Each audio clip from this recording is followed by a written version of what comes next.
So I want to talk about doing your PhD in India or abroad versus doing it in the United States. I'm Canadian, and I'm going to tell you this. I don't know too much about India, but this is probably going to be very helpful for you in terms of thinking about whether you should do a PhD or not. I am now living in the United States, and I've had to go through the same thing. I'm talking to those folks from India because there's actually a lot of people that follow the reciprocity channel. So why might you actually do a PhD in India? Often you might actually do it in a place because it's your home institution, it's your home country. You understand what's going on. And there are some amazing resources in everybody's country, no matter where they actually do their PhD or they do their graduate school. And you'll be surprised in how outstanding these individuals actually are. And I would be deeply proud of being part of of that institution, of the system that you call in your home country.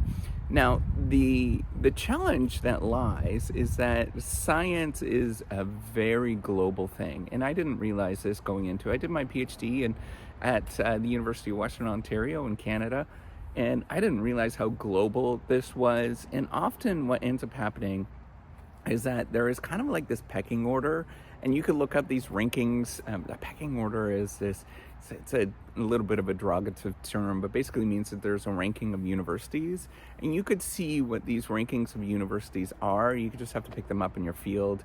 They're normally the universities that you've heard about. And then why that actually matters is that there's kind of like this filtering thing that happens within the academic community where you go to these like higher up universities and then you get placed at equal or lesser than universities, quote unquote lesser than universities. I know this all sounds really terrible, but this is the way that the system actually works often.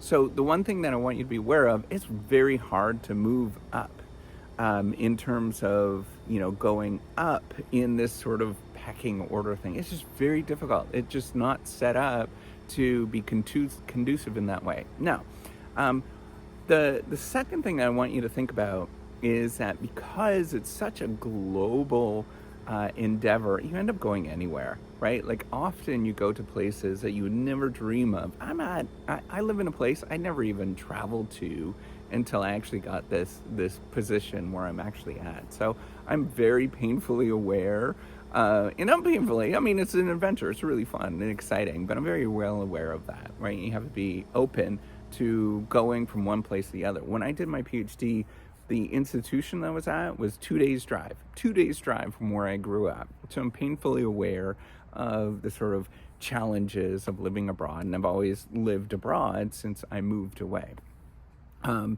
And I want you to sort of think about this and how you can handle it. What does it actually mean for you? And I think that's the bigger thing for you to think about. It's not necessarily about career success. You're going to hear all sorts of stuff about career success, but I want you to think about what is this person that you call you, and talk about it. Actually talk about this with family and friends and say, hey, what do you think that, what do you think that I am or who I am, and then sort of get their insights from that. But I don't want you to ask them about, should I go away, right? I want you to be very selfish with all of these decisions. This is a very personal thing. So I want you to be selfish with yourself. If you're married or you have a significant other that you really, really, really care about, then by all means, listen to them. And then, if you have really strong relationships with parents, right? Like sometimes you have older parents that are living with you or you're living with them.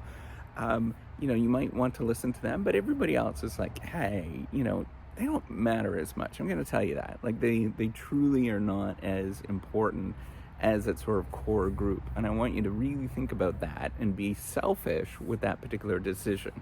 Because it's not just about career success. You're going to hear all sorts of stuff about career success and stuff, and you'll find amazing people everywhere. So the last thing that I want to say, so this is like 4 points. The last thing I want you to say or think about is think about finding people that make you better, right? So not necessarily in terms of prestige, not necessarily in terms of, doing more interesting research and all that kind of stuff. But I want you to really think about this as this is what I would say if you were to take an MBA, right? I teach MBA courses and things like that. So I would tell you to look for organizations that make you better, right? So here's you, and it makes you appear. It makes you feel more complete. And it's not just about career success, right? Otherwise, I would tell everybody to go work on Wall Street and make a whole bunch of money there. But I want you to feel better, right? Like it's about this sort of more holistic thing of thinking about what is my state going to be. Is if I was to rank order, if I was to list out, and I want you to maybe do that, what are the key things? What are the 5 key things, criteria, 1, 2, 3, 4, 5? What are these 5 things that define who I am? And then, how might I actually look at that? What is it that I actually might measure to actually get there, right? And if you can check box as you go, all of these different things that make you a little bit better, by all means, pursue them. Now, I'm going to give you a bonus thing to think about. All of this is hypothetical. I want you to really stress that, right? Like all of this is hypothetical until you get the moment where you have to actually turn down the opportunity, right? So, apply, right? Like, you have no idea what's going to happen anyways. That are not going to, people are going to make that decision for you most of the time, almost all the time. So just apply and see what happens, and then let somebody else make that decision. And yeah, you're going to apply to 100 different places, right? And I realize that there's probably constraints on how many places you can apply to, but that upper limit, let's say you apply to 40, and you have all these people and places that you apply to, you're going to get 36 of them that are going to turn you down.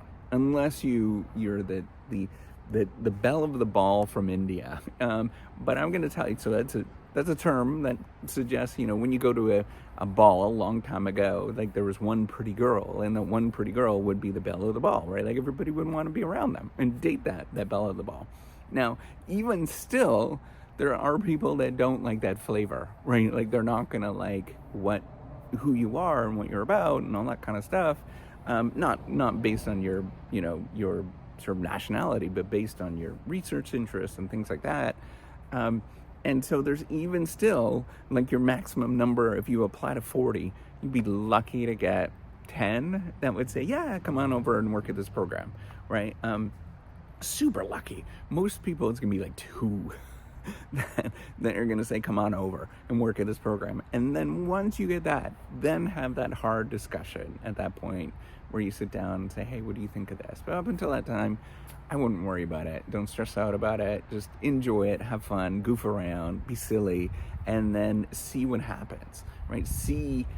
Go through all of that effort and then see what happens. You get those two applications, have that hard conversation, right? Or those 2 yeses, have that hard conversation with somebody and say, is this what we really want?